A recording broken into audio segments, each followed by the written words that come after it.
I would imagine if you don't know who they are, then who are you, basically? This apparently is round 3 between these two heavyweights, Fraser and Ali. The first one was in Mexico, right? Second one was on a crypto cruise or something like that. And apparently the moderator last time was Tone's girlfriend. Oh, right. Just to let you know, me and Roger do not have a relationship yet, but you know, I'm always open to offers. Okay, Bitcoin. This is how rumors start. Hands up who's got Bitcoin. Hands up who's got Bitcoin Cash. Whoa, level pegging. My hand should have probably went up on that first one. Okay, how do we begin here? What do we start? Blocks. What about big blocks and small blocks? Does that make any sense?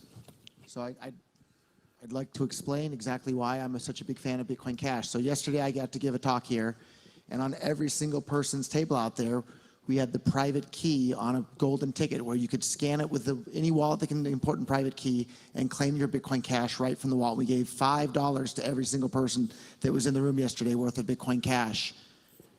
And that was only possible because the fees were low.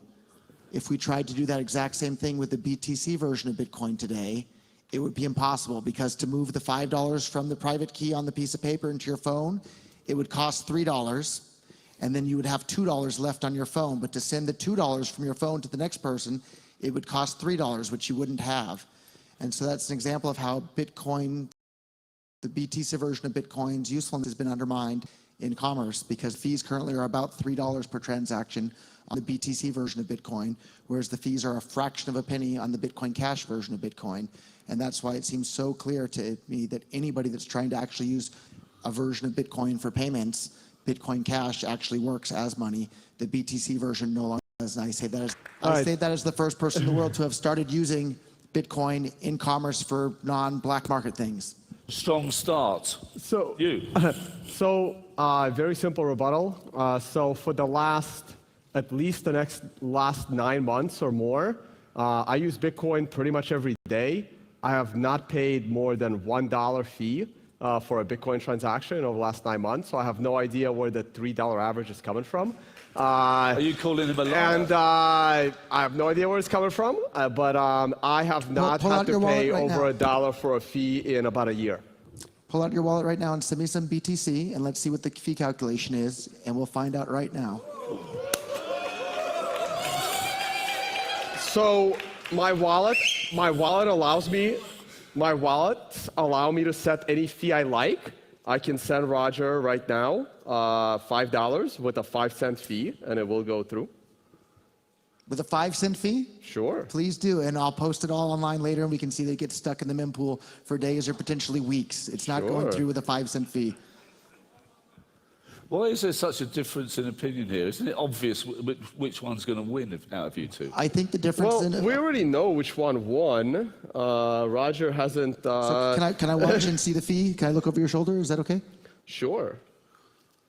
I will send you 5. So he's sending me $5. So thank you. Okay, I'll say it. On this particular wallet, the default fee is $1.33. The default fee. I go click a button that says change fee. It's set to standard. I can just click a button and set it to low. That drops my fee to 27 cents. That's the low version. Still too high. I can make it lower than that because I can choose my own fee. It depends how much time you want to spend, since we're limited on time.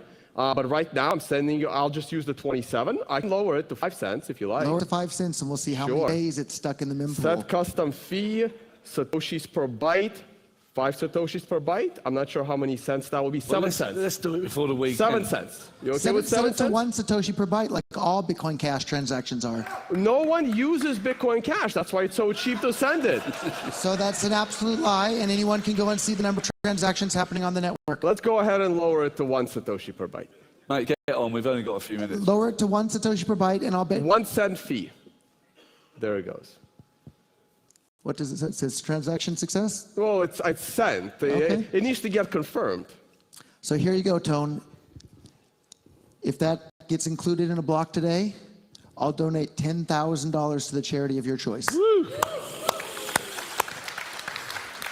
That's how confident I am that a 1 Satoshi per byte fee on the Bitcoin network, they no longer go through. And that's why I switched all of my time and effort and resources to promoting Bitcoin Cash, because it still works as peer-to-peer cash for the world, as described in the very title of the white paper.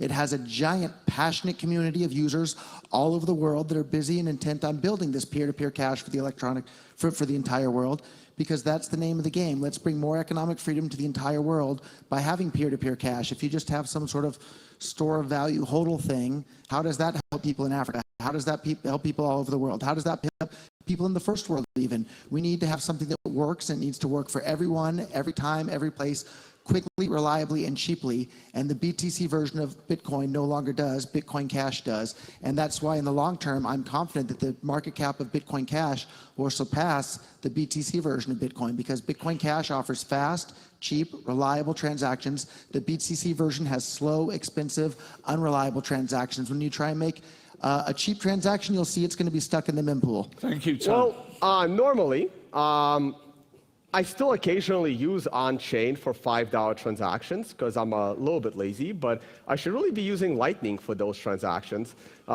because you can't send every single transaction on-chain. Bitcoin will never scale that way, and it just doesn't work. That's why we needed to get SegWit in there. The reason why fees got incredibly high and people were able to use the high fees at the time to promote other blockchains is because SegWit was adversarial. Nobody wanted to get it in.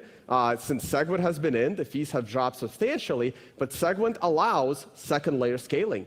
All of these $5 transactions should really happen over the Lightning Network, which isn't fully in production yet, will be soon. It's significantly better than it was 6 months ago.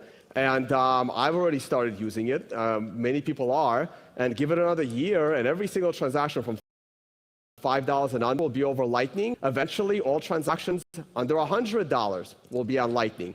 Eventually, all transactions under $1,000 will be over Lightning. If you really need it on-chain, you will have to pay a higher fee, which I actually don't mind paying. I don't mind paying a 20-cent fee. I like supporting the miners, which are keeping our system secure. So, Tone, what Lightning wallet are you using? Eclair. I also have a Blue Wallet as well. New ones are coming out. I haven't tried Zap yet. So if I want to set up a Lightning wallet on my phone, what should I do? Just download Eclair. And am I in control of my own private keys there? On Eclair, yeah. Or you can also route it through your own node. You should have a node. So what? If you really want to make it safe, you can go through the. So if I want to make it node. safe and be in charge of my own money completely, like I can with any SPV wallet on Bitcoin Cash, what would I need to do? Well, wait a minute. You're only going to have limited amount of money on that Lightning node. You're going to have what? $20, $30, $40, $50, $100, whatever you fund that Lightning with. You should still keep your Bitcoin on a hardware wallet. So with Bitcoin Cash, anyone can set up a wallet.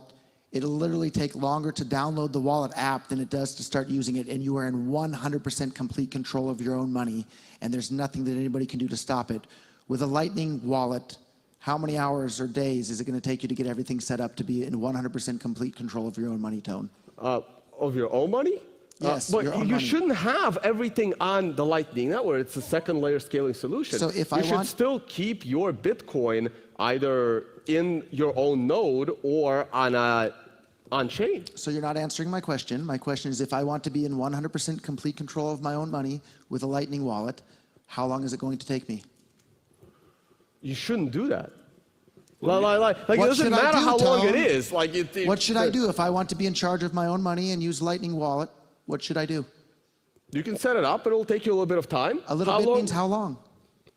I don't know. I haven't set it up that way yet. So wait a minute. When you're using Lightning wallet, you're not in control of your own funds? You're trusting somebody else? Yeah, I'm okay trusting somebody else with $20, $30 of my funds. I don't really have a big problem with that.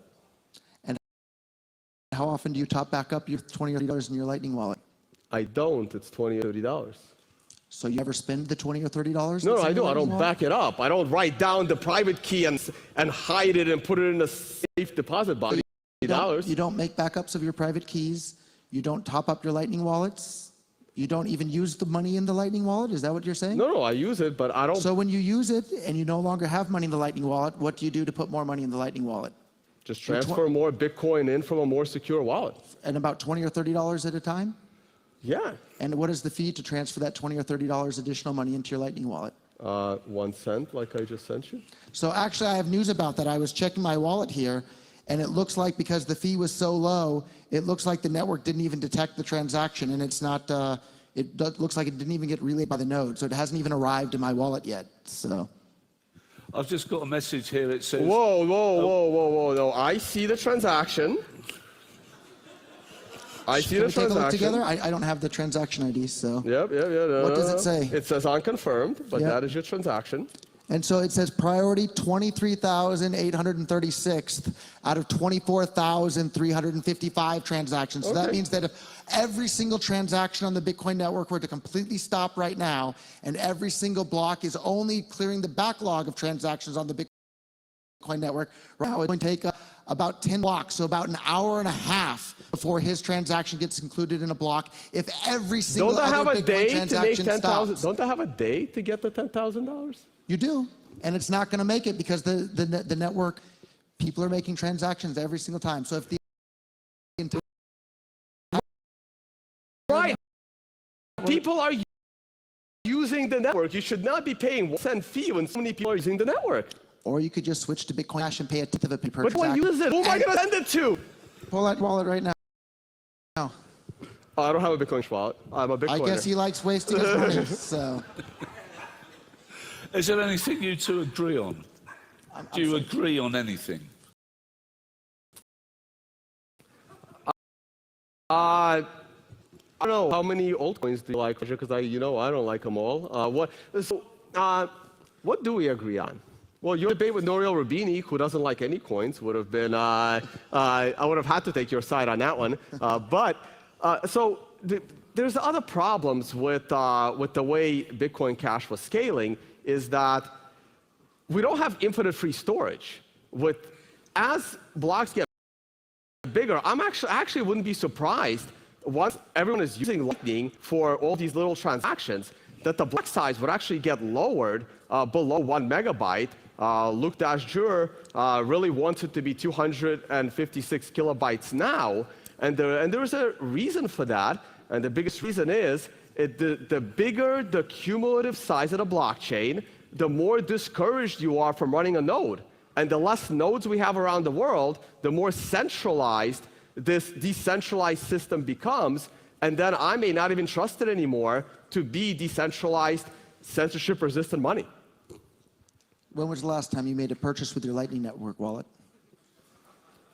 I use on-chain. I don't have a problem paying 20-cent fees, and they're all going through. I'm one of the bad guys right now on Bitcoin, spamming the Bitcoin blockchain because I barely use Lightning. So do you use Lightning wallets to pay for things or not?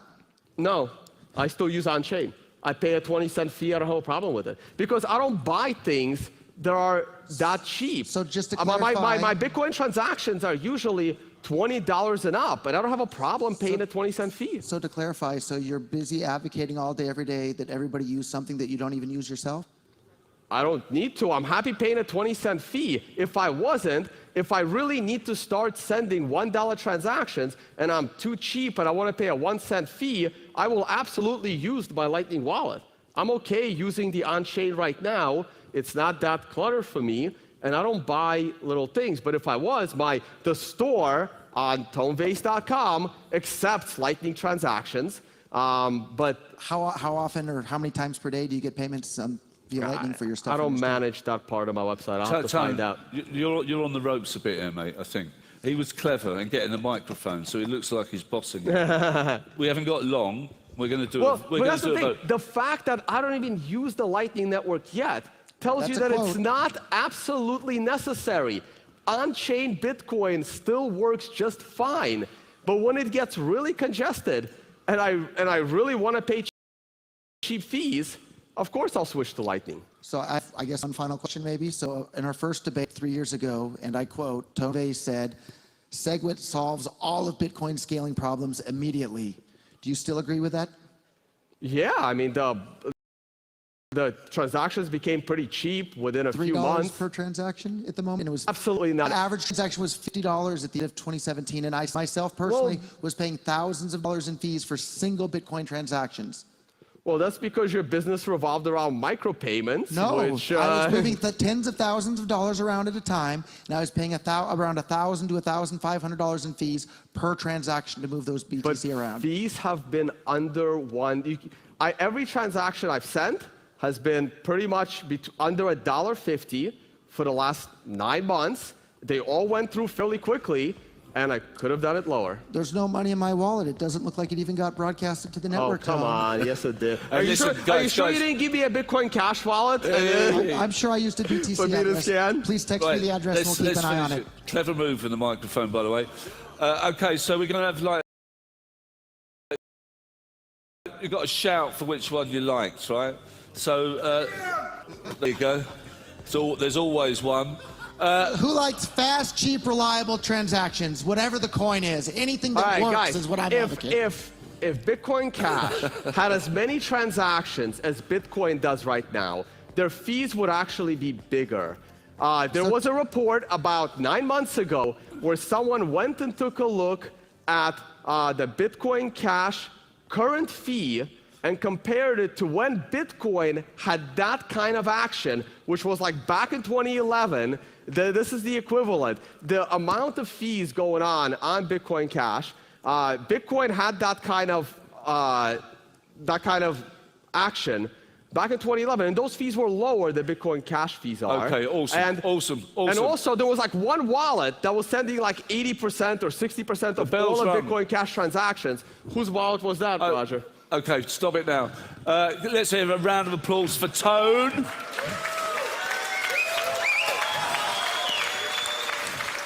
Round of applause for Roger. I'll just call it a draw. Thank you, gentlemen. Round of applause for these two nutters.